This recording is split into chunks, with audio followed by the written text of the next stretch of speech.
దుత్తులూరు అన్న వెంటనే ఈమె వచ్చి గబక్కిన బండి పట్టుకొని ఎక్కేస్తే పైకి రమ్మానన్న మనిషి రావాలనింది అంటే నేను బెల్లు కొట్టాను. బెల్లు కొడుతుండగానే ముందు అమ్మాయి ఉండి మండలం కాడాపు అని అనింది.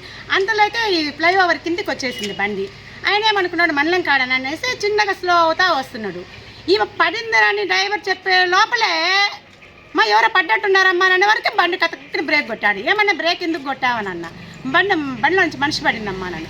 అప్పుడు మేము పరిగెత్తా వచ్చేసి చూస్తే ఆమె లేచి నిల్చుంటానే ఏం కాలేదులే అని అనుకున్నాం మేము. అయినా 15 నిమిషాలు బండి ఆపామన్నా. బండి ఆపి రా అని మేము చెయ్యి ఊపాము. ఇట్లా ఊపితే ఆమె ఏమనింది మా వాళ్ళు వెనకొస్తున్నారులే అని అనింది. మేము వచ్చేసాము. అది జరిగింది, ఎగ్జాక్ట్లీగా జరిగింది. అది కనీసం టికెట్ కూడా కొట్టించుకోవాలి ఆమె. అది మేమిద్దరు వస్తున్నాము సార్. మేము దొత్తూరు సెంటర్లో ఉన్నాము. బస్సు ఆగింది, ముందు బస్సు ఎక్కింది. నేను ఎక్కడానికి కొంచెం దూరంలో ఉన్నా. నేను రావడానికి పోతా ఉన్నా, ఎక్కడ ఎక్కింది ఆకుండా బస్సు సరని ఆడికి వెళ్ళిపోయింది. ఆమె పడిపోయినప్పుడు కండక్టర్ దిగకుండా ఆమెకి ఏమి చెప్పకుండా చేయకుండా వదిలేసి వెళ్ళిపోయింది. నేను పరిగెత్తుకున్న ఆమె కాడికి వెళ్ళి కండక్టర్ వెళ్ళిపోయింది. మేము మళ్ళీ పోయి స్టేషన్ పోయి కేసు పెట్టి మేము 181లో వచ్చాము. ఆడవాళ్ళు ఇద్దరం కనీసం కొద్ది సానుభూతిగా లేకపోతే ఏం కండక్టర్ ఏం లేవాళ్ళు గవర్నమెంట్ వాళ్ళు. అదేంటే ఆడవాళ్ళకి ఫ్రీ అని ఎంతగా చూస్తారా? లేడీ మాకు తెలుసు లేడీ ఉంది కదా, ఆ లేడీలో దిగొచ్చి కనీసం ఆమెకి హెల్ప్ చేయదా? మరి అంత ఇదేరా ఆ లేడీకి? ఎవరన్నా కానీ తెలిసినాము కానీ తెలియనాము కానీ సానుభూతంగా ఉండాలి కదా. అది ఒకవేళ రోడ్డు కాబట్టి 6 మైళ్ళు పెడతాను నేను, రోడ్డు కాబట్టి సరిపోయింది. అదే ఎక్కడ అడిగిలో వదిలేసి వెళ్ళిపోతారు. అప్పుడు ఇద్దరం ఆడవాళ్ళ పరిస్థితి ఏంది? 5 నిమిషాలు కండక్టర్ ఆగి మనిషి వెళ్ళిపోతే ఓపిక ఉండదా? ఆ డబ్బు డ్రైవర్గా కండక్టర్ చేయడం అవసరమా?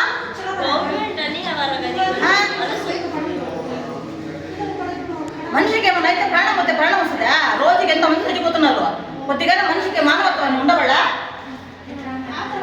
అసలు నాలుగు ఇంతవరకు రాలేదు, ఎంత పోవచ్చుడు ఇంతవరకు రాలేదు కండక్టర్ డ్రైవర్.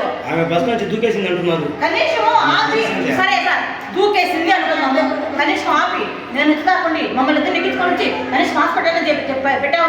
నువ్వు వచ్చేసావు, నీకేమన్నా కాంటాను ఉండొద్దు. నేను ఉండొద్దు, మమ్మల్ని ఇద్దరు తీసుకురావద్దు. హాస్పిటల్లో చూపించదు డ్రైవర్ కండక్టర్ అయిందా నువ్వు? అది బాధ్యత లేదా? నీ బాధ్యత లేదా? నీ బస్సు నుంచి కింద నీ బాధ్యత లేదా? మేమే దూకాము, మాకు పోగొట్టి మేమే దూకాము. కేసు ఎక్కడ పెట్టారమ్మా? కేసు ఉత్తర్వులో పెట్టా సార్. మేము ఉత్తర్వులు పెట్టారా? 108 వచ్చారా? నుంచి 108 వచ్చారా? కేసు అక్కడి నుంచి ఒక ఆయన మమ్మల్ని టీచరు ఆటో బైక్లో పోయి సెంటర్లో వదిలేడు. అక్కడ పోయేసి మేము ఉత్తర్వుల్లో కేసు పెట్టి 181లో మేము వచ్చాము. వచ్చేటప్పటి నుంచి డ్రైవర్ చెప్తాను, ఇప్పుడు దాకా డ్రైవర్ రాలేదు. డ్రైవర్ లేదు, కండక్టర్ రాలేదు. కనీసం సానుభూతంగా చెప్పి కట్టుకట్టడానికి రాలేదు. మనిషి పలకడానికి రాలేదు.